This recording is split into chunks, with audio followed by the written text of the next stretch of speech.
राधे राधे, जय श्री कृष्णा। भक्तों आज की इस वीडियो में हम जानेंगे कि मार्गशीर्ष मास की उत्पन्ना एकादशी कब है, दिन तारीख, पूजा का शुभ मुहूर्त क्या है और पारण का समय क्या है। तो भक्तों आप सब वीडियो को एंड तक ज़रूर देखिएगा और वीडियो अच्छा लगे तो इसे लाइक करें।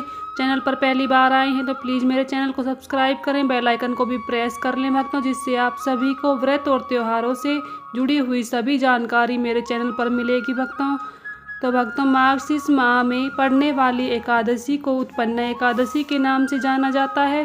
धार्मिक ग्रंथों के अनुसार उत्पन्ना एकादशी से ही एकादशी व्रत का प्रारंभ करने का विधान शास्त्रों में दिया गया है, इसलिए इस एकादशी का विशेष महत्व बताया गया है भक्तों।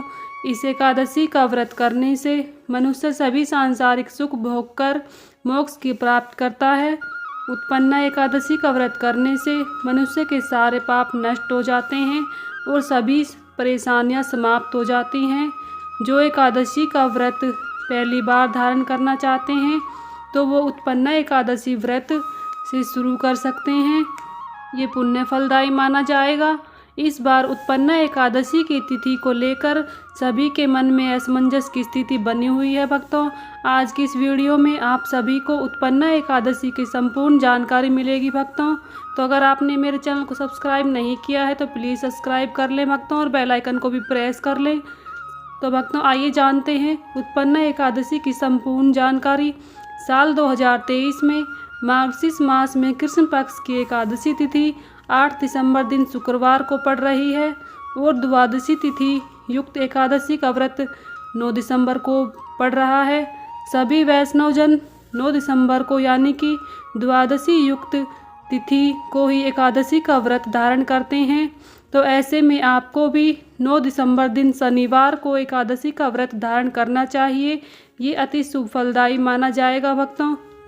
कुछ लोग दशमी तिथि को एकादशी का व्रत पड़ने के कारण उसी दिन व्रत धारण करते हैं और अगले दिन एकादशी के दिन ही यानी कि द्वादशी एकादशी युक्त व्रत का पारण करते हैं, जिससे उन्हें व्रत का पूर्ण फल नहीं मिलता है, क्योंकि एकादशी व्रत का पारण शुभ मुहूर्त में ही करना चाहिए भक्तों। एकादशी व्रत का पारण का शुभ समय होता है सूर्योदय के 1-2 घंटे बाद में ही व्रत का पारण कर लेना चाहिए। ये अति शुभ फलदायी होता है। एक विशेष बात का आपको ध्यान रखना है, जब भी आप व्रत का पारण करें उस समय हरिवासर का समय ना हो। हरिवासर का समय बीत जाने के बाद ही आपको व्रत का पारण करना चाहिए। हरिवासर का समय होने के कारण आपको एकादशी का व्रत 1-2 घंटे अधिक करना पड़ेगा भक्तों, क्योंकि हरिवासर के समय में एकादशी व्रत का पारण नहीं किया जाता है, इसलिए आप इस बात का विशेष ध्यान रखें। जो लोग 8 दिसंबर को व्रत धारण करेंगे एकादशी का, उस दिन अगले दिन आपको 9 दिसंबर को सुबह हरिवासर का समय होगा, इसलिए आपको दोपहर में व्रत का पारण करना चाहिए। हरिवासर का समय बीत जाने के बाद ही आपको व्रत का पारण करना है। इस बार उत्पन्ना एकादशी का व्रत 9 दिसंबर दिन शनिवार को किया जाएगा और इस व्रत का पारण 10 दिसंबर सुबह 7:02 से लेकर 7:13 के बीच में ही किया जाएगा भक्तों। एकादशी व्रत का पारण करने के पहले आपको कुछ भी ग्रहण नहीं करना चाहिए। कहते हैं एकादशी व्रत का पारण करने के बाद ही अन्न और फल को ग्रहण करना चाहिए भक्तों। एकादशी व्रत का पालन करने से पहले कुछ नियमों का भी विशेष ध्यान रखना चाहिए। व्रत के नियमों का पालन करने से ही व्रत का हमें शुभ फल प्राप्त होता है। इस दिन एकादशी से एक दिन पहले ही आपको तुलसी पत्र तोड़कर रख लेना है।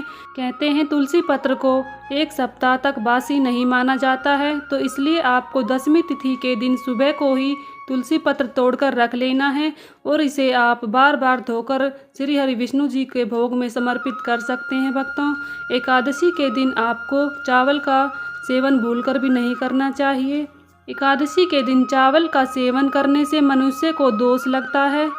एकादशी व्रत को धारण करने वाले मनुष्य को दशमी तिथि से ही व्रत के नियमों का पालन शुरू कर देना चाहिए। दशमी तिथि को ब्रह्मचर्य का पालन करें और शुद्ध सात्विक भोजन ग्रहण करना चाहिए। एकादशी के दिन सुबह ब्रह्म मुहूर्त में उठकर स्नान आदि से निवृत्त होकर भगवान श्री हरि विष्णु जी की विधि विधान से पूजा करनी चाहिए।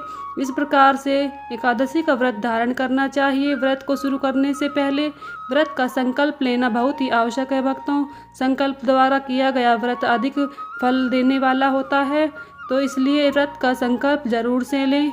एकादशी व्रत का पारण करते समय ब्राह्मणों को अपने सामर्थ्य के अनुसार दान दक्षिणा देकर ही व्रत का पारण करना चाहिए भक्तों, तभी आपका व्रत पूर्ण माना जाता है। तो भक्तों, मैं आशा करती हूँ आप सभी को उत्पन्ना एकादशी की संपूर्ण जानकारी अच्छी लगी होगी। अगर अच्छी लगी तो वीडियो को लाइक करें। चैनल पर पहली बार आए हैं तो प्लीज़ मेरे चैनल को सब्सक्राइब कर लें भक्तों, और बेल आइकन को भी प्रेस कर लें, जिससे आप सभी को व्रत और त्योहारों से जुड़ी हुई सभी जानकारी आपको इस चैनल पर मिलेगी भक्तों। मिलती हूँ अगली वीडियो के साथ, तब तक के लिए सभी को राधे राधे, हरे कृष्णा।